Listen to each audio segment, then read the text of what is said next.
Welcome to John the Recruiter podcast. I'm happy to welcome my first guest, Dr. Anthony Stoneburg. Welcome to the JTR podcast. Thanks for having me. Awesome. A little introduction on Dr. Anthony Stoneburg. He has over 30 years in recruiting leadership and recruiting experience, to include 30 of those years in the United States Army. Thank you for your service to our country. In 2018, you retired as the Command Sergeant Major for the United States Army Recruiting Command. Some of your awards and decorations include the Distinguished Service Medal, the Legion of Merit, Bronze Star, Meritorious Service Medal, among many others. Since your retirement and transition, you held positions as Director, Talent Acquisition, and Senior Technical Recruiter. So I was fortunate enough to meet you while we were both deployed into Afghanistan around 2010. And we spent around a year together in Afghanistan.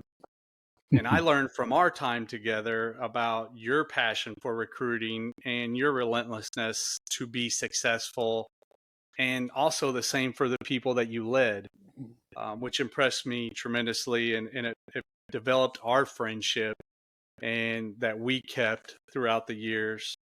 And I'd like to start off by, if you could tell us by letting us know how you got there and became the Command Sergeant Major of the United States Army Recruiting Command, which we know as USAREC, and give us a little bit of background about that, and just giving us about Dr. Anthony Stoneburg, who I know as Stoney.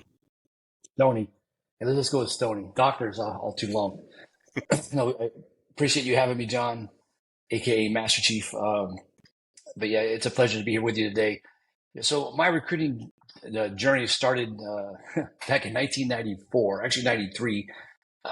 So I enlisted in the Army right out of high school. I was a communications guy. And then I decided after my first son was born, I actually got out of the Army at ETS and went into a reserve unit. While I was there, I discovered the Active Guard Reserve program, I think what you guys call TAR, and applied for the AGR program.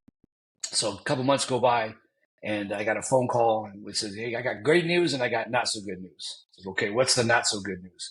Not so good news is that your job, your MOS, your military occupational specialty, does not exist in the AGR program. But the great news is that you could be an Army recruiter. So it was a way back into the Army. So I took it, and then in May of 1994, I reported to the Army Recruiter course in Fort Bend, Harrison, Indiana. When I graduated, I never dreamed, never fathomed, some 22 years later, that I would be selected to be the Command Sergeant Major of that organization. It's a very humbling experience, and very grateful for it. So I started my Army recruiting career in 94 in just outside of D.C., Southeast D.C., to the Prince George's County, Maryland, called District Heights. Very unique area. And I learned a lot. And then in 1999, I actually ETS from the reserves and transitioned back to active component, because at that time they were not allowing AGR soldiers to have leadership positions, and I wanted to be station commander, I think the rank recruiter in charge of the station. So I transitioned back to the regular Army. And in 2003, I got selected to be a first sergeant. So they moved me out to Las Vegas, Nevada, which was a great learning experience. No one moved to Vegas to join the Army, but it was a great experience. And then from there, I went to the Sergeant's Major Academy as a non-select for Sergeant Major, just as an extra, because they had extra seats to fill because of the war in Iraq at that time. So then after that, I moved to Newark, New Jersey, to be the first sergeant of the Newark Recruiting Company. And I did that for a while. And then I became the brigade senior master trainer, which is responsible for all the training events in the Northeast. And then while I was there, I took a course on the ADDI process, the ADDI training model. And I became so passionate about it and so involved with it that actually they moved me to the recruiting school to teach the senior master trainer course, utilizing the ADDI model. So that is when I got selected to go to Afghanistan, where I got to meet the one and only John Cox. We spent our time there. So I know you were in charge of the medical recruiting. We had a team in charge of the Afghan Army, and my responsibility was the NCOIC of the Afghan National Police. So yeah, we got to travel a lot, got to see a lot. Recruiting and sourcing in Afghanistan a little bit different than what we do in the States. You pull in that little green truck, say, "Hey, get in the truck." A little bit different here, but yeah. While we were there, I had the honor, I was selected for Sergeant Major and returned to the States. You were at my promotion ceremony, which I'm very grateful for, as were, many of our peers. So then I got back to the States and they moved me to Kansas City as the Operations Sergeant Major, which at that time was a newer position because we were having non-79 Romeos come in as the CSMs in some battalions. So anyway, I got selected. After that, became the Battalion Command Sergeant Major for the Sacramento Recruiting Battalion. I was there for about a year. About the 10-month mark, I got notified that, hey, another good news. I had asked to go to Los Angeles Battalion, and the Army being the Army, said LA. So their definition of LA was Lower Alabama. I got selected to be a Sergeant Major in Montgomery. Then like a month later, I got a call saying, hey, you were an alternate for the brigade, so now you're going to go be the Command Sergeant Major of Recruiting and Retention School. And by the way, we're moving it to Fort Knox, Kentucky. So that was exciting. We moved there, and then there, about 4 or 5 months in, I guess about 5 months in, we had a new commanding general, Jeffrey J. Snow. And at that time, actually in May of 2015, he selected another Sergeant Major to be his Command Sergeant Major. I won't use the name because to protect his privacy, but a great man, great Sergeant Major. I worked with him previously. He's a peer of mine, a mentor of mine. But unfortunately, some things happened, and he was not able to take the position, so they reposted it. And by the time that happened, I had enough time at the brigade position to be and competed for the nominative and got selected to compete at nominative. So I got interviewed. So November of 15, 5 of us were interviewed for the job.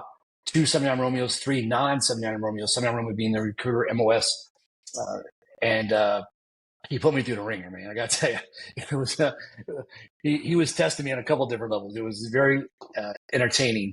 And then he called me. I got called someone to his office, and when I got in there, I don't think I shared this with you before, but the U-Struck Sergeant Major was in there, the CG was in there, and the Deputy Commanding General. So I'm like, oh man, I must have really messed up this time. They got the CSM in here to make sure I don't do anything crazy. Great man, Willie Clemens.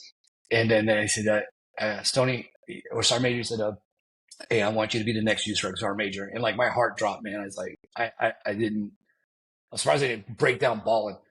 So I thanked him for the opportunity, and he told me we'd work out the details. And then I walked outside, and my wife called because she wanted to know what happened. I said, well, I'll just meet you at the house. I was trying to sound a little down.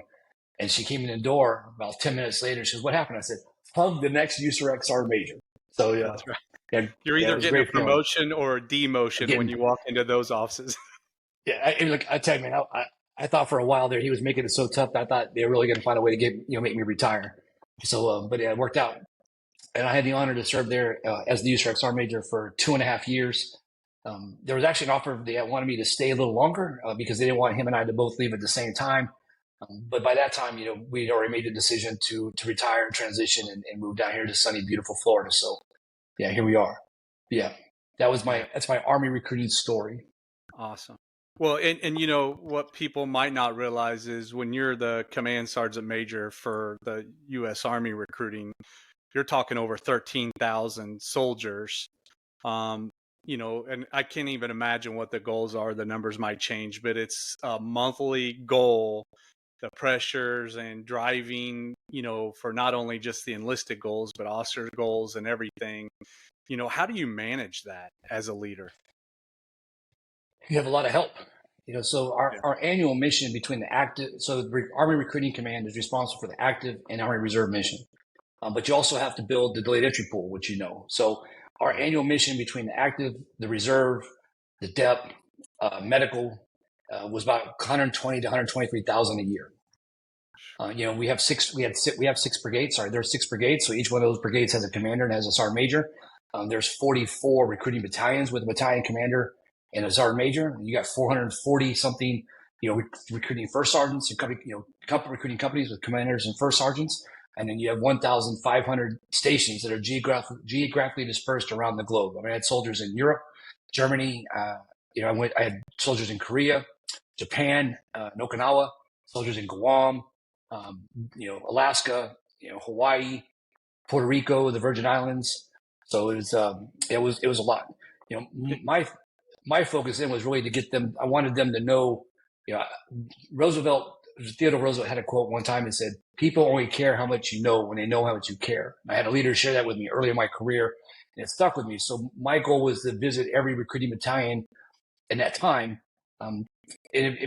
44 may not seem like a lot, but the part that most people don't know is the other requirements placed on me by people above me, right? So I had to go to the Pentagon every month and brief the Army leadership, the Secretary of the Army, the Undersecretary, the Chief of Staff, the Vice Chief, the Army G1, the Army G2. We briefed them every month on recruiting.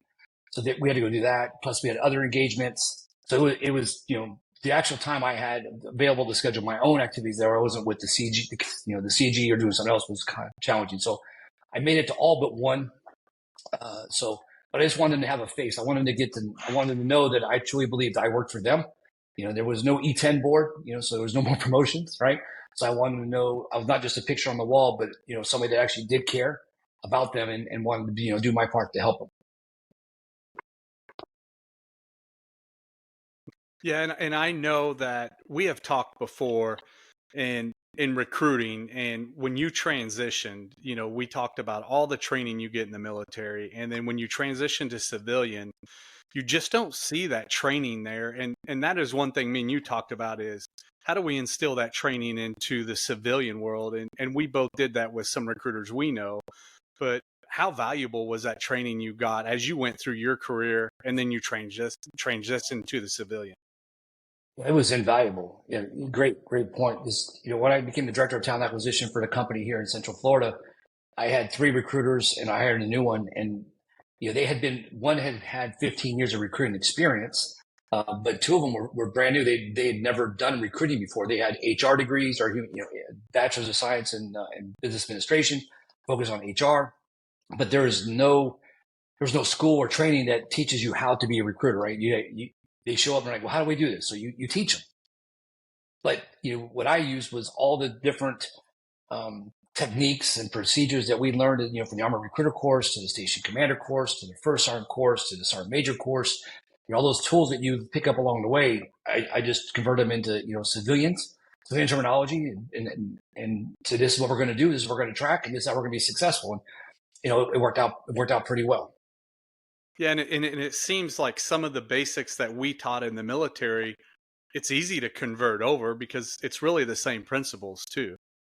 Yeah, it was. We went back a year ago to USAREC headquarters. They invited all the senior leaders back, and we talked. And I think some of my peers were surprised that in the civilian world we keep more metrics than I did in USAREC. They want conversion data. They want to know how many people it takes you to source, to get to a phone screen, to get to a business phone screen, to get to an on-site interview, to get hired. They track it, and then part of your annual compensation review is based on how those numbers, right? Do you have good numbers or not good numbers? And similarly, in the Army, we had metrics against each part of the process. In the civilian world, we have the same thing. You try to beat that conversion data. You try to be better than those ratios. So that, work smarter, not harder. But yeah, the training was invaluable. The leadership that I learned was invaluable. It's just I don't know how you become a recruiter without ever being trained. But I know people do, and they're very successful. But I think those are just ones who have a passion for it. But I think there's a difference between those that have been trained respectfully and those who they might want training, but they're not getting it. So there was a statistic one time that like 80% of salespeople don't receive formal training. I don't know how do you go about, because really as a recruiter you're selling the company you work for, right, or selling that position. I don't know how it's difficult without training. Yeah, and I talk in one of my earlier episodes about recruiters that wing it.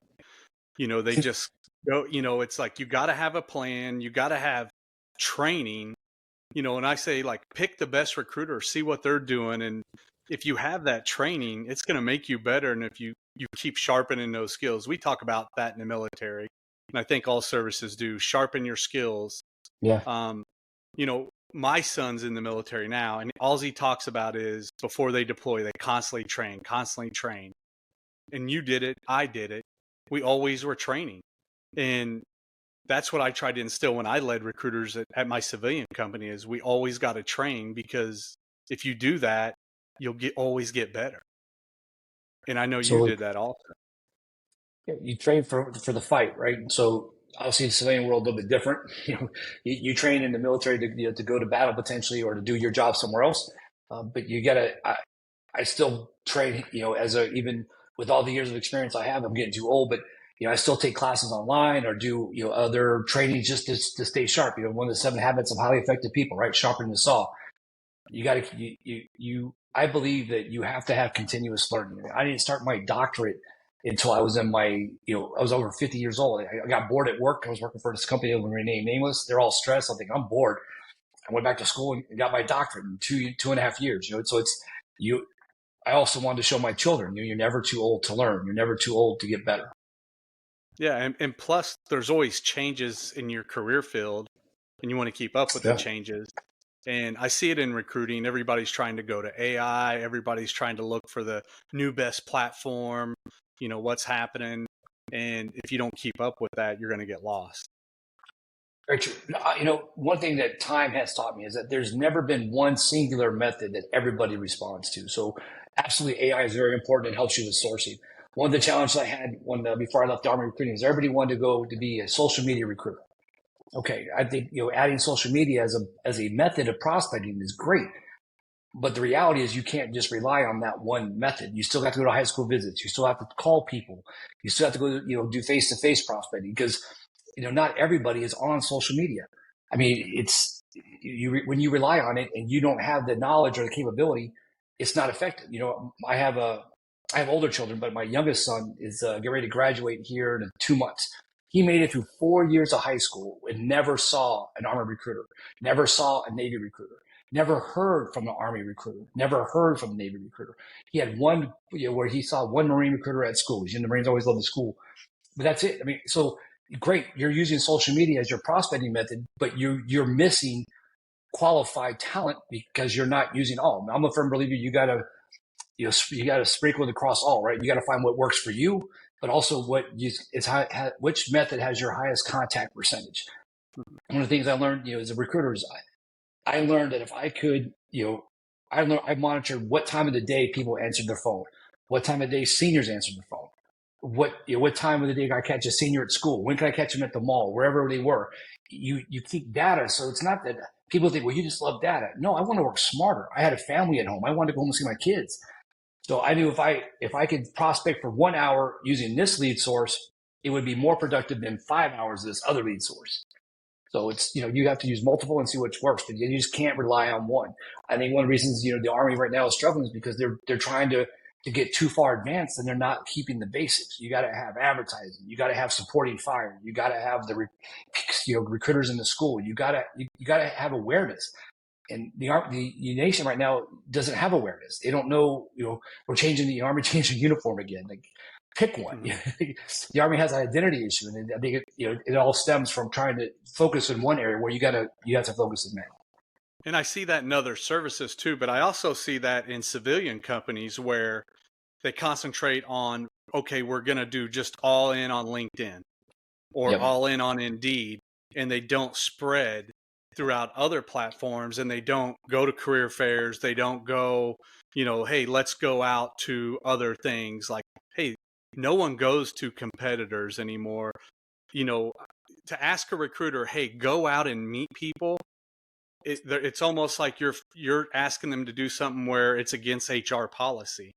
And it's like, hey, let me teach you how to do this. And then when I taught my recruiters, it's like I taught them a brand new thing. But, those are skills that, like, if a recruiter gets them, they're going to be an outstanding recruiter. I agree. You just off the top of my head, I can think of 4 or 5 different platforms I use when I source for the jobs I do now. I remember when I was at the director of talent acquisition for this company, one of the vice presidents says, well, you got to use, one of like Indeed or something, or Glassdoor. You got to use Glassdoor. Glassdoor is the best. I was okay, but these cost us money. So what I was able to do is I tracked, input to output, right? I tracked how much money we spent for memberships in these different platforms and what the return was, and found so when my boss said, well, they want you to try, recruiter.com or whatever it is. I said, well, these are the statistics from each of the different platforms that we use. And this is where we get our biggest bang for our buck. So do you want me to go, I could waste money in this other one, or we could put more money into the ones that, that get a positive return. But again, that's why tracking data is so important. Just because it's not to say what you did or didn't do, it's so that this is what's effective so we can become more effective. Yeah, and that analysis is important so you know, because if you're going to help your company and you're going to save your company money along with getting better results, it's going to help your team, because maybe it could be the difference of, hey, we hire more recruiters to help you, or, if someone's in a pinch and needs a position fast, you know where to go to get that, find those candidates. So that's why that analysis helps you too. And it's funny that all this stuff you're saying these are things I've been saying in my podcast, and we think alike, and we went to different schools, but it's the same teaching. So recruiting is not rocket science. It's just basic principles. And that's all it is. And it's, we've talked earlier about it's a numbers game. If I call 10 people and they all say no, what happens if I call another 10? Eventually I'm going to get a yes. And then I know, okay, I call 30 people, I get one yes. So if I call another 30, I'm going to get another yes. Yeah. So that's how I base my day on, well, I got to call 30 people to get one. And if I need 3, well, I got to call 90. So all those numbers will work out. And if you're calling people, or if I'm going out on the road, whatever those numbers are, that's how you're going to build your prospect. Absolutely. And the only training I did, one of the other things that worked for me was, the data analysis, right? I had a sergeant major teaching one time about required work ethic. How many hours. It's a formula that I won't bore everybody with, but there's a mathematical formula that says output effort to result, expected result, right? It's not guaranteed, but this kind of gives you a baseline and where to start. So that's what I planned out, the number of hours per month I needed to prospect to get the output that I needed. The other thing was, I think I shared this with you previously, but April 7th, the year 2000, I had a significant emotional event, right? I went to a training, the Zig Ziglar Corporation provided me personality trait training. And that just rocked my world, right? Because what I found was I went back into the analysis, I was basically communicating the way I wanted to be communicated with, and I was only hitting about 25% of my candidates. So the training didn't tell me I needed to change how I communicate, but it did tell me is how I changed how I communicate with other people based on their personality. All right, so you and I have similar personalities. We want the bottom line. We have that dominant style. That's why we communicate so well. But there's 4 different major personality types, and I'm not going to get into the training, but once I learned how to communicate based on how they worked on their personality traits, it changed me as a leader, as a father, as a husband. I gave it to all my kids. I gave it to my dad. I gave it to pick this class. Let me tell you what you are. But it worked. So that in combination, knowing how to communicate and knowing how many people you got to communicate with, in 2001, my station, we were the #1 station in the recruiting command. I was station commander of the year for USAREC. Not because of my efforts, but because of the efforts of the team that I was with. And it was all based on, I learned how to utilize them better because I took into account their personality and how they communicated. And it worked wonders. And sometimes in leadership, people don't realize that once you learn and take care of your people, they'll take better care of you than if you drive them and beat them like a racehorse or whatever. It's just getting to know your people and taking care of them. Yeah, there's a peer of mine I knew one time that he used to have like a referee flag, right? And it was red. And he would just, he was just walking out of his office and toss the flag into the middle of the floor. And that meant you got to start prospecting. Everybody was smiling and dialing. That's not the way you're successful, right? I mean, that's an ego, in my opinion. But you got to treat people with dignity and respect, and you got to work with them. Leadership is not always easy, but it's part of your job. So it's part of what makes us successful, right? I didn't make sergeant major because of things I did. I was selected based on the efforts of a lot of people and a lot of mentors along the way. Yeah. So what gets you really motivated about recruiting? Man, the passion I have is finding the right person for the right job at the right time. It's like an adrenaline rush, I got this new rec not too long ago, and I found there's an MOS in a specific military branch that matches. Man, I couldn't wait to get some candidates. I was this is good. They're going to be working for. Oh, this is going to be great. It's just finding the right person at the right time for the right job. It just motivates me. It always has. I love the stress. I love the stress of it. In the Army, when you have a recruiting mission or goal of so many, and it's the Friday before the end of the month, and you still need 2. I'm going to get them, and they're going to be at MIPS on Monday. It's just that passion. I want to do, what's right for the organization. I want I want to earn my keep, so to speak. But I just love finding people and finding the right job for them. And I think great recruiters, that's what they're going to miss most, is that challenge that you get from being a recruiter. Is, I always say, like, when people say, I talk about one of my podcasts, the unicorn position, the one that no one can find. That's the ones I want to go after. Because even if you try and you fail a couple times, but when you find one, that's what everybody remembers. Oh, and finding the unicorn makes you better at finding horses, right? Yes. So it's, we had a position in the Army called thoracic surgeon, right? And those are a unicorn, right?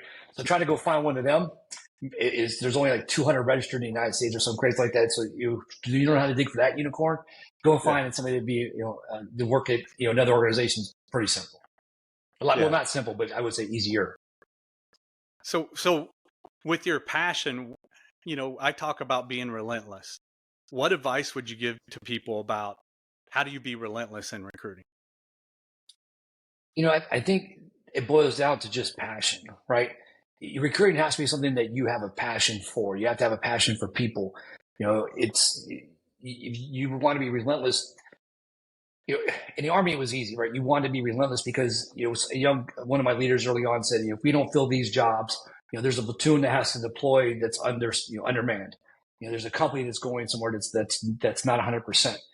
So you never wanted to let your battle buddies, your peers down. So the relentless drive was to make sure we manned and staffed the Army to the level it needed every day. And that it boiled down or trickled down all the way to every recruiter in the Army. You got to do your part to fulfill, mainstream, the operational force. Where I'm at now with Amazon, it's to say, I want to drive to make sure those hiring managers have the positions they need because it's important work, right? And it impacts me as an employee. One of the big things now for Amazon is Project Kuiper, right? Putting 3,200 satellites into the atmosphere to provide internet to low-income areas around the world. They need engineers for that. They need integration engineers. They need software engineers. They need all kinds of people. Otherwise, that project could fail, and that's a lot of it's an ability to help a lot of people globally, and that's just the passion. So my advice is you got to find somewhere where you have a passion to help those people, and you got to really want to work. Recruiting is not easy. You got to get used to the word no. But if I want to hear no, I just go ask somebody in my family, hey, do something for me. No, just kidding. Yeah. You got to be used to the word no, and you got to be okay with no. Because like you said, 99 no's means one yes is coming. That's right. You just got to have a passion to help others. You got to have a passion to fill those positions to help your hiring manager because you're really a liaison between the exterior customer and the interior customer, right? You got to know I heard one of your podcasts about knowing the needs of the hiring manager. You got to know those needs to find the right candidate to fill those positions. It's got to be your passion. You got to love doing it. If That's not, awesome. then maybe not for you. Yeah, great answer. Well, I thank you for being my first guest. My pleasure. I love you as a brother. I can't wait to see you again to share that adult beverage. I want to thank everybody for listening and to the JTR podcast, and stay motivated and be relentless.